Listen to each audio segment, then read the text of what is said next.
Breaking ന്യൂസിലേക്ക് സ്വാഗതം. യിലെ പ്രധാന വാർത്തകൾക്കായി ഈ ചാനൽ സബ്സ്ക്രൈബ് ചെയ്യൂ.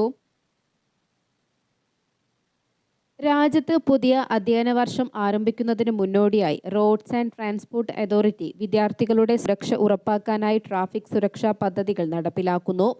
സ്കൂളുകൾ തുറക്കുമ്പോൾ റോഡുകളിലെ തിരക്ക് വർദ്ധിക്കുന്നതും അപകടങ്ങൾ വർദ്ധിക്കുന്നതും പരിഗണിച്ചാണ് ഈ നടപടി. കഴിഞ്ഞ ദിവസം വിദ്യാഭ്യാസ മന്ത്രാലയം നടത്തിയ വാർത്താ സമ്മേളനത്തിൽ കുട്ടികളുടെ സുരക്ഷ ഉറപ്പുവരുത്തേണ്ടതിന്റെ പ്രാധാന്യം ചർച്ച ചെയ്തിരുന്നു. ഒപ്പം സ്കൂൾ സമയം മാറ്റണമെന്നും അറിയിച്ച് ഒരു വിഭാഗം ആളുകളും രംഗത്തെത്തി.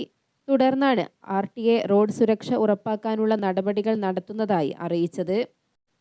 റോഡ് സുരക്ഷയെക്കുറിച്ചുള്ള ഒരു ബോധവൽക്കരണ പരിപാടികളാണ് ഈ പദ്ധതിയിലൂടെ ലക്ഷ്യമിടുന്നത്. വിദ്യാർത്ഥികൾക്കും രക്ഷിതാക്കൾക്കും ഒപ്പം ഡ്രൈവർമാർക്കും സ്കൂൾ പരിസരങ്ങളിൽ പാലിക്കേണ്ട വേഗതാ പരിധി, സീബ്ര ക്രോസിംഗുകൾ ശരിയായ രീതിയിൽ ഉപയോഗിക്കേണ്ടതിന്റെ പ്രാധാന്യം.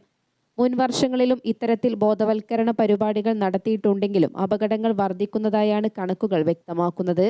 അതിനാൽ റോഡ് സുരക്ഷയ്ക്കും യാത്രക്കാരുടെ സുരക്ഷയ്ക്കും കുറച്ചുകൂടെ പ്രാധാന്യം നൽകാൻ ഈ പദ്ധതികൾ ഒരു പരിധിവരെ സഹായകമാകുമെന്നാണ് വ്യക്തമാക്കിയത്. കൂടാതെ ഈ പദ്ധതിയിലൂടെ സ്കൂൾ ബസ്സുകളിലെ സുരക്ഷാ നിയമങ്ങളും വ്യക്തമാക്കും. സാമൂഹിക മാധ്യമങ്ങളിലൂടെയും മറ്റ് മാധ്യമങ്ങളിലൂടെയും ഈ സന്ദേശങ്ങൾ പ്രചരിപ്പിക്കുമെന്നാണ് അറിയിപ്പ്. ആവശ്യമെങ്കിൽ സ്കൂളുകളിൽ കുട്ടികൾക്കായി പ്രത്യേക സുരക്ഷാ ക്ലാസുകൾ സംഘടിപ്പിക്കാനും തീരുമാനമുണ്ട്. യിലെ മാലിക് എക്സ്ചേഞ്ചിന് സെൻട്രൽ ബാങ്ക് കനത്ത പിഴ ചുമത്തി. കള്ളപ്പണം വെളുപ്പിക്കൽ വിരുദ്ധ നിയമങ്ങൾ ലംഘിച്ചതിനാണ് 2 മില്യൺ ദിർഹം പിഴ ചുമത്തിയത്. രാജ്യത്തെ മുഴുവൻ സാമ്പത്തിക സ്ഥാപനങ്ങളും ഉയർന്ന നിലവാരത്തിലുള്ള നിയമങ്ങളും ചട്ടങ്ങളും പാലിക്കുന്നുണ്ടെന്ന് ഉറപ്പുവരുത്തുന്നതിനുള്ള സെൻട്രൽ ബാങ്കിന്റെ കർശനമായ നടപടികളുടെ ഭാഗമായാണ് ഈ നീക്കം. യിൽ കള്ളപ്പണം വെളുപ്പിക്കൽ, തീവ്രവാദത്തിന് ധനസഹായം നൽകൽ തുടങ്ങിയ നിയമവിരുദ്ധ പ്രവർത്തനങ്ങൾക്കെതിരെ ശക്തമായ നിയമങ്ങളും വ്യവസ്ഥകളുമുണ്ട്. 2018 ഫെഡറൽ ഡിഗ്രി നിയമം നമ്പർ 20 ആർട്ടിക്കിൾ 14 അനുസരിച്ച് നിയമം ലംഘിക്കുന്നവർക്ക് കർശന നിയമ നടപടികൾ സ്വീകരിക്കേണ്ടി വരുമെന്നും മുന്നറിയിപ്പ് നൽകിയിരുന്നു.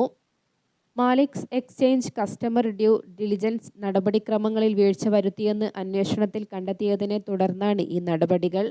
കള്ളപ്പണം വെളുപ്പിക്കൽ വിരുദ്ധ നിയമങ്ങൾ അനുസരിച്ച് ബാങ്കുകളും ധനകാര്യ സ്ഥാപനങ്ങളും ഉപഭോക്താക്കളെക്കുറിച്ചുള്ള വിവരങ്ങൾ കൃത്യമായി ശേഖരിക്കുകയും സംശയാസ്പദമായ ഇടപാടുകൾ റിപ്പോർട്ട് ചെയ്യുകയും വേണം. എന്നാൽ ഈ മാനദണ്ഡങ്ങൾ പാലിക്കുന്നതിൽ മാലിക് എക്സ്ചേഞ്ച് പരാജയപ്പെട്ടതായി സെൻട്രൽ ബാങ്ക് കണ്ടെത്തുകയായിരുന്നു. ഇതോടെ കള്ളപ്പണം വെളുപ്പിക്കൽ വിരുദ്ധ നിയമങ്ങളെക്കുറിച്ച് കർശനമായ മുന്നറിയിപ്പാണ് നൽകുന്നത്. കൂടാതെ ഇനിയും ഇത്തരം നിയമലംഘനങ്ങൾ ആവർത്തിച്ചാൽ തടവ് ശിക്ഷ ഉൾപ്പെടെയുള്ള നടപടികളിലേക്ക് കടക്കുന്നതായും അറിയിച്ചു. ഇതോടെ ഇന്നത്തെ വാർത്തകൾ അവസാനിക്കുന്നു. പുതിയ വാർത്തകളുമായി വീണ്ടും കാണുന്നതുവരെ നന്ദി, നമസ്കാരം.